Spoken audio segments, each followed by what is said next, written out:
Assalamualaikum warahmatullahi wabarakatuh. Selamat berjumpa kembali dengan kami di kanal YouTube 1001 Ide. Pada video kali ini kita akan membahas mata pelajaran ilmu pengetahuan sosial kelas 9 sekolah menengah pertama atau madrasah sanawiyah. Halaman 4 sampai dengan halaman 23 kurikulum merdeka. Halaman ini termasuk ke dalam tema yang pertama, yaitu manusia dan perubahan. Pembahasannya secara lengkap pada semester yang pertama. Sebelum lanjut pada video pembahasan, kami mengucapkan terima kasih atas dukungannya terhadap perkembangan channel ini, yaitu dengan menekan tombol subscribe dan mengaktifkan tombol notifikasinya untuk mendapatkan informasi terbaru dari channel ini. Silakan buka bukunya dan perhatikan pada halaman 4, yaitu bagian A, perubahan sosial. Apa itu perubahan sosial? Perubahan yang terjadi pada berbagai aspek dalam kehidupan masyarakat disebut dengan perubahan sosial. Dalam perkembangannya, perubahan sosial kemudian diidentifikasi dari aspek-aspek sosial yang dapat diamati, seperti perubahan dalam penampilan, pola perilaku, lembaga kemasyarakatan, lapisan masyarakat, nilai-nilai sosial, dan lain sebagainya. Definisi perubahan sosial menurut Selo Sumarjan, seorang ilmuwan di bidang sosiologi, perubahan sosial adalah perubahan pada lembaga-lembaga kemasyarakatan di dalam suatu masyarakat yang memengaruhi sistem sosialnya, termasuk nilai-nilai, sikap, dan perilaku di antara kelompok-kelompok dalam masyarakat. Pada halaman 4, perhatikan tabel 1.1, identifikasi perubahan masyarakat. Pertama, aspek kehidupan dalam ekonomi, yaitu cara memenuhi kebutuhan hidup. Perubahannya adalah, pertama, perubahan teknologi kendaraan. Dulu manusia menggunakan kereta roda yang ditarik oleh hewan, seperti kuda atau sapi, untuk berpergian. Kini teknologi kendaraan telah mengalami evolusi dari mobil, kereta, hingga pesawat terbang. Kemudian perubahan mata pencaharian. Dulu masyarakat memenuhi kebutuhan hidup dengan berburu binatang, menangkap ikan di sungai, dan pertanian. Kini mata pencaharian beragam, termasuk pekerjaan di sektor industri, teknologi, dan jasa. Selanjutnya adalah perubahan alat-alat rumah tangga. Dulu alat-alat rumah tangga sederhana. Kini teknologi telah menghadirkan peralatan modern seperti mesin cuci, kompor listrik, dan perangkat elektronik lainnya. Selanjutnya sistem pemerintahan atau cara mengatur masyarakat, yaitu perubahan sistem pemerintahan desa. Dulu sistem pemerintahan kesukuan dan kerakyatan dominan. Namun saat ini sistem pemerintahan lebih demokratis. Kemudian masa Orde Baru. Pada masa Orde Baru, kekuasaan terpusat di pemerintah pusat. Meskipun ekonomi maju, namun tingkat kepercayaan masyarakat terhadap pemerintah menyebabkan perubahan era reformasi. Pada masa reformasi, perubahan drastis untuk perbaikan dalam masyarakat atau negara. Di Indonesia, reformasi bertujuan untuk mencapai tata pemerintahan yang baik atau good governance.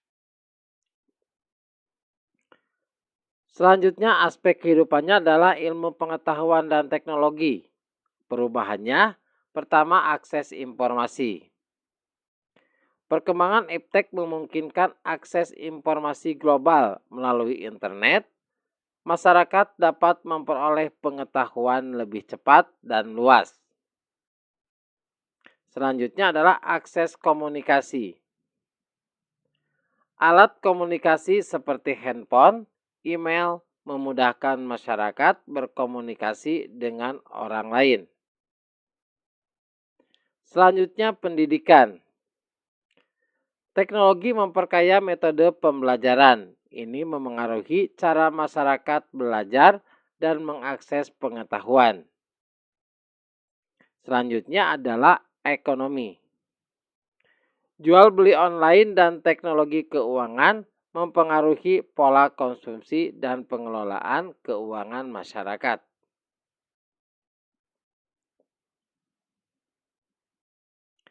Selanjutnya pada halaman 22 pada bagian lembar aktivitas 1 yaitu Think Fair Share.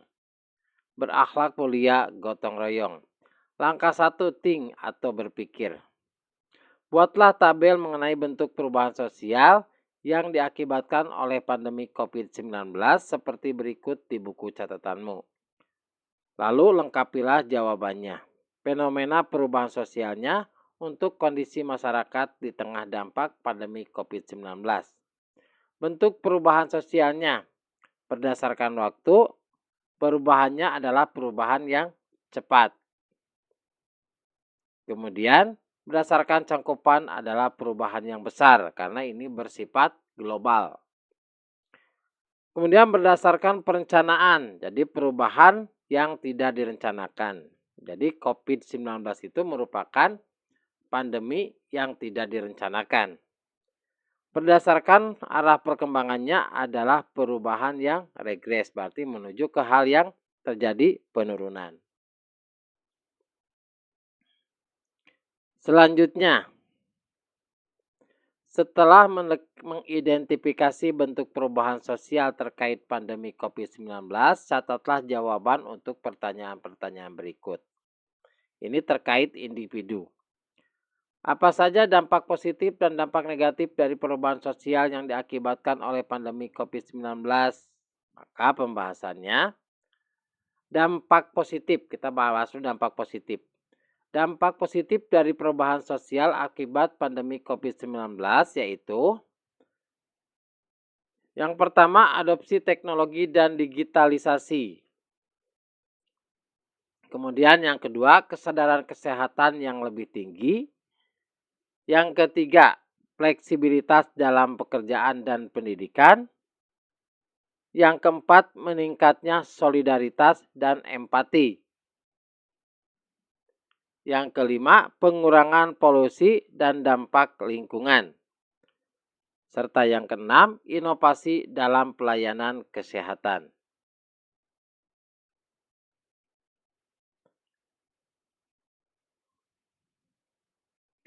Dampak negatif dari perubahan sosial akibat pandemi COVID-19. Yang pertama adalah ketidakstabilan ekonomi. Yang kedua adalah kesehatan mental menurun. Yang ketiga, putus sekolah dan penurunan capaian belajar.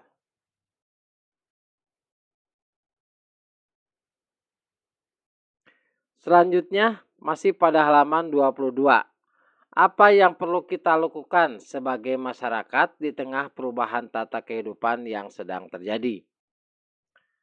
Maka pembahasannya adalah teruslah belajar. Jadi yang kita lakukan itu adalah teruslah belajar dan memahami perubahan yang terjadi. Kemudian pelajari teknologi baru dan manfaatkan perangkat digital. Yang ketiga, meningkatkan solidaritas dan dukungan. Yang keempat, menjaga kesehatan mental dan fisik. Yang kelima, peduli terhadap lingkungan dan kurangi dampak negatif pada lingkungan. Selanjutnya pada halaman 23 ini terkait masyarakat umum. Selain korban positif COVID-19, siapa saja pihak masyarakat yang mengalami kerugian akibat adanya pandemi yang mengakibatkan krisis dan pemberlakuan pembatasan sosial berskala besar atau PSBB di banyak daerah di Indonesia. Yang terdampak adalah atau yang mengalami kerugian adalah pekerja formal dan buruh harian. Kemudian pengusaha dan ekonomi. Selanjutnya pelajaran dan pendidikan. Ini akan mengalami kerugian juga. Selanjutnya adalah kesehatan mental dan sosial. Selanjutnya perempuan dan anak-anak, serta lansia dan orang dengan penyakit komorbid.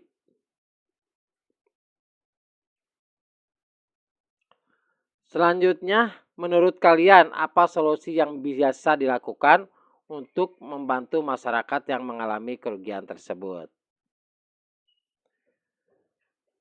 Jadi ada beberapa hal yang bisa menjadi solusi. Yang pertama adalah bantuan ekonomi. Jadi pemerintah dapat mengeluarkan paket stimulus ekonomi untuk membantu warga kelas menengah ke bawah, termasuk pekerja UMKM yang terdampak oleh pandemi. Kemudian adalah pendekatan pendidikan dan kesehatan, yaitu melibatkan pemerintah desa dan anggota masyarakat setempat untuk mendukung praktik pendidikan dan memastikan layanan kesehatan dasar dapat diakses.